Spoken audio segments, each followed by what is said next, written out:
Gök gürültüsü bile Allah'ı tesbih eder. Bir gök gürültüsü duyduğunda korkuyor musun? Bil ki o ses Rabbini tesbih ediyor. Bismillahirrahmanirrahim. Gök gürültüsü Allah'ı överek tenzih eder.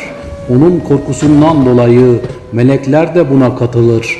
Onlar Allah hakkında tartışıp dururken o yıldırımlar gönderip bunlarla dilediğini çarpar.